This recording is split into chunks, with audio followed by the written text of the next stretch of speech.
Good? Cool.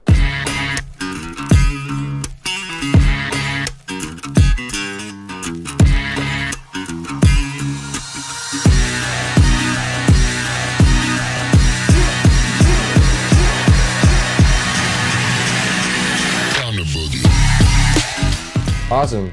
Hey, what's up everybody? I'm GRiZ and I'm here to teach you some stuff about music. All right, we're here at Point Blank. They've been kind enough to host me so that I can share a little bit of what I do with you guys. I am a computer music producer, and I'm also a DJ. I'm a multifaceted performer, and I'm here to give you a little bit insight on how to perform with live instrumentation incorporated into electronic track production.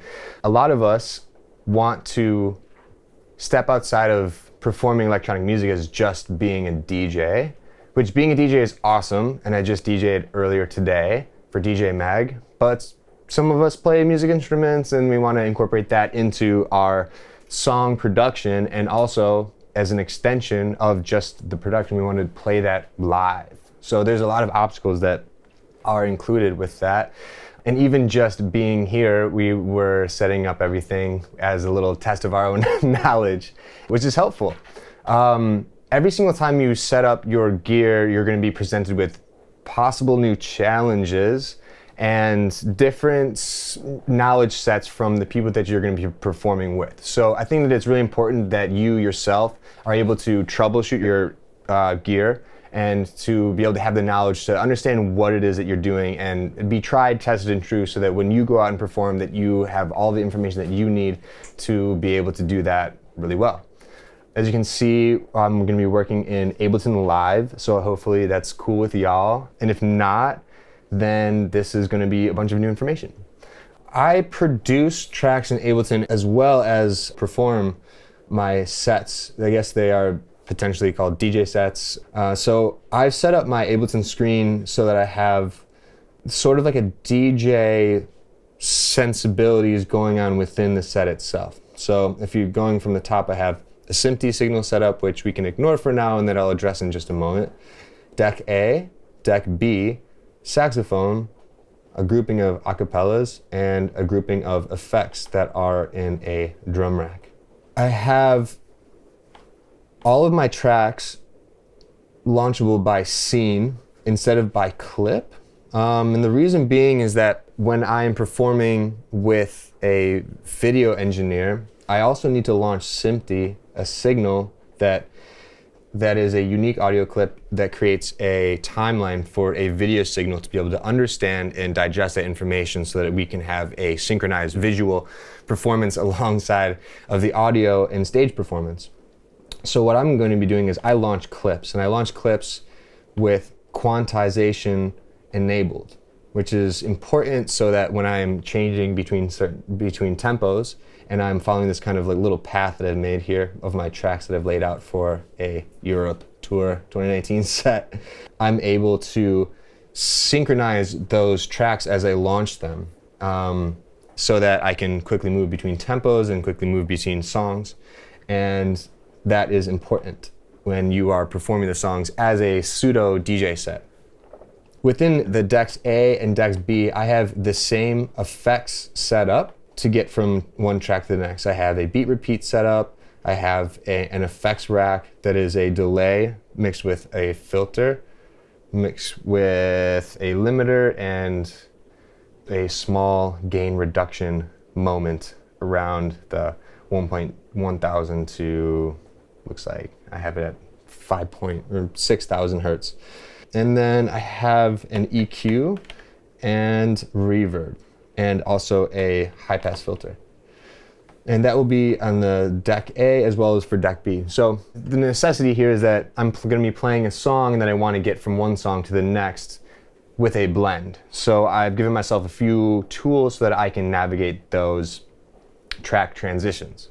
Sometimes I don't make a track transition. I will kill a song and then I will just play like a cappella saxophone and my guitarist will play guitar on a loop, and we'll engage with the crowd and have like a little fun kind of like purely instrumental moment. But for the most part, I'm transitioning between tracks and I set myself up effects rack so that I can transition smoothly.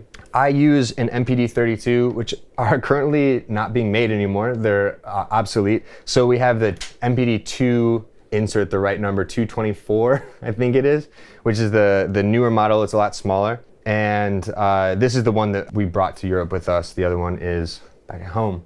So I have the MPD set up so that I can make these track blends and that I can understand that I have these two decks happening. So on the left side here, I have my EQs, and I just have an EQ for the low end. And the reason being is that I don't really need to mix out any of the highs or the mids. I don't need like a parametric EQ moment. I don't really want some like surgical EQ thing happening. I feel like that's a little bit too there's a little bit too much to do when I'm just trying to make a simple transition between two songs. So I have an EQ setup going up to 164 hertz, which is going to cut off even some of the low mids or the high lows. And it turns on when I move it up to about 30 hertz, which in most club settings, you're going to get a low sub reference of typically no lower than 20 hertz. That's a pretty low note. So I have it initializing and turning on at about 30, 40 hertz and going up to 160. On the left side, so this is deck A, this is deck B.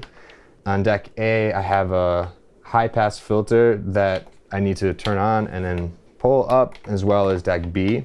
I have my crossfader assigned here, which you can assign just below the mixer. You can set up the mixer just below the master channel. So navigating over to the right, you see the master channel and this little X right here. If you click that, it's going to show you a arrow with a bar, and on the right hand side is going to be your assignable now B deck, and anything to the left is your assignable A deck. So I assign these tracks likewise. Then I have, for my A and B deck, I have a beat repeat grid knob controlled here, same one for both of them. I have the grid on and off right below the EQ. And I have my effects combination of delay and high pass filter and limiter and utility here for A and B, reverbs A and B, and then I have two effects for saxophone here. So it's important for me to not go too in depth with trying to manipulate the track in too many different kinds of ways, because I feel like a smooth transition can happen when you have those simple effects set up. And I think that if you are trying too much to overly use effects, then you just kind of have two tracks that don't really belong together. And it might be smart to try something else different, or go crazy and create your own effects rack, because honestly, it's really about whatever you want to use that makes you feel comfortable performing the music. Because you can get as fancy as you want with MIDI controller or with mixer effects, but I think it's most important just to have fun with what you're doing and to have it be musically expressive. And if you want to get really crazy and tricky with it and that's your thing, cool. Being like a beat warrior and like chopping samples on an MPD live is like super sick, and a lot of my friends have done that in the past. I thought it was really cool. But for me personally, it's all about the performance with the saxophone. So that's what I want to be the star of my performance. So I'm trying to make everything as conducive to that as possible, so that I can just rock out on sax and have a good time. And for anything that you're doing that's like a live instrument, and if you're working in like the electronic dance music community, I think that it's really important that whatever instrument that you're going to be using live, one of the main things to make sure is that your blend is good and that you're dumping out a lot of the low end of it, because these instruments don't really need to reference a lot of like sub unless you're performing with the bass. And my recommendation is, if you're performing with the bass, that it might be smart to have a sub bass that you're playing along with, and that you are EQing the sub out of the electric bass guitar that you are playing, so that you're just getting like the timbre and the tone of it, kind of as if you're playing an electric guitar. And then if you are then playing whatever track that you've selected of your own production, if you are playing anything with the sub bass in it, that you've taken it out of the track. So, and that's probably another important thing to mention, is that when you are performing these songs and you're incorporating a live element, it's very important to not necessarily just play right over top of whatever you have in the track. So For myself personally, in songs that I play saxophone on, which is my main thing, I typically take the saxophone part out of the song so that if I'm playing on top of it, it doesn't have this kind of like very noticeable like live moment, because you're playing these tracks that are very like overly, not overly, but compressed and very like, there's not a lot of space for kind of this organic element to it necessarily. You're kind of adding in this whole other audio spectrum to it. So I think that it's really important to be able to blend in those vibes and those sounds with your very electronically produced song, so that it doesn't just sound like this moment that's happening that you're like, all right, cool, all of a sudden I'm dancing this thing, and all of a sudden you're just like, oh my God, the electric guitar is like so loud, and it's just kind of like very dry. So having a good blend of your live effects is important. So that being said, we're gonna look at my saxophone track, and I have a saturator on it as well as a simple delay, and one is just gonna be a slapback delay here. With the 0 feedback, and one that is going to be a controllable delay here on my MPD, so that I can create blends. I also think that it's important when you are playing your instrument that you've selected, that you find a nice way to be able to mix into and out of your performance of the instrument. So whether that is having a delay that you can, if you have one hand free, that you can be able to play out of it, or a pedal that you can play out of. So if I am playing my handy dandy saxophone during a song, that if I stop playing, it doesn't, I can create this blend so it doesn't just have some sort of like kind of dry stopping moment.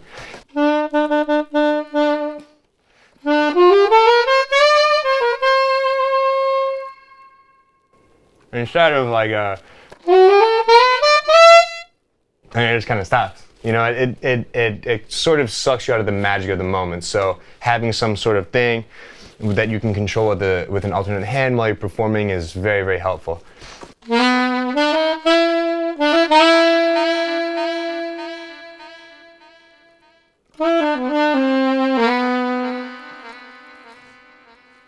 When I'm preparing a song to play it live, I definitely have a different approach to the way that this song gets completed and mixed and mastered.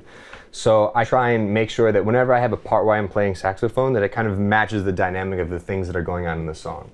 So if I have a track where I'm playing on top of the current instrumentation, and I didn't add this in, so I will add it in now, but I will create stereo delay, which I think is a very handy dandy trick to create a monophonic instrument, voila, with a mono recording with a mic, to have a a very stereo sound. So we'll call this stereo delay. What we're gonna do is we're gonna take the left signal and right signal, split them, and then delay the right signal by a certain amount of milliseconds, and it'll trick your brain into hearing it as being a stereo signal. I'm gonna turn the feedback all the way down, turn our dry wet all the way up, keep the mode the same, not ping pong, which is important. And now we'll hear this as a very stereo channel.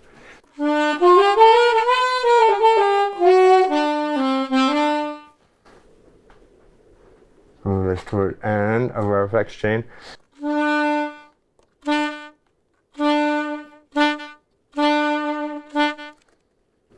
So whenever I'm playing within a grouping, a saxophone grouping, I find it very, very important to use that stereo delay so that it sounds like it is incorporated with the rest of the track. 4, 3. I get so high when we're together. And I hope this high will last forever. I know this high could end whenever. See, I don't know, 'cause it's you and So, playing into this bigger horn moment.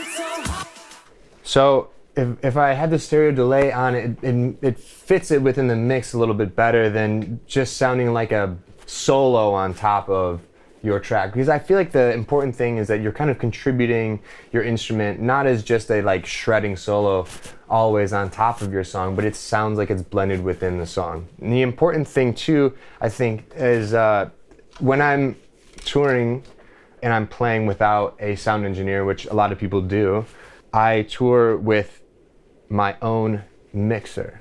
And the important thing there is that I can then control the mix, and I can very easily send to the house mixing engineer, hey, here's my left and right signal. So as food for thought, and it doesn't need to be something nice like a Pioneer DJM 700, 800, 900, Nexus, whatever it might be, but just having a line mixer so that you can send the blend that you want to the mixing engineer so that you can get the sound that you want. And sometimes it's good, but oftentimes it's not so good to trust somebody else with the way that your mix sounds. So to be able to have this capability so that I can turn myself down, or I can turn myself up, or I can add a little bit of extra gain structure to it with a trim knob, or here in the pre-gain stage with my Apollo. To be able to have these different gain stages is really important so that I can, create more volume for the sound if I need or not. I'm GRiZ, and this is a quick tutorial on how to do some live music with some EDM. I hope you guys learned a little bit, and if you want, hit me up on Twitter @GRiZ, ask me some more questions. I would be happy to answer. Thank you so much. I love you guys. Take care of each other. Happy music making.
Stressing about the bad shit. Yeah, I keep it cool how I do. No, I ain't stressing on the whackness. Feeling super good.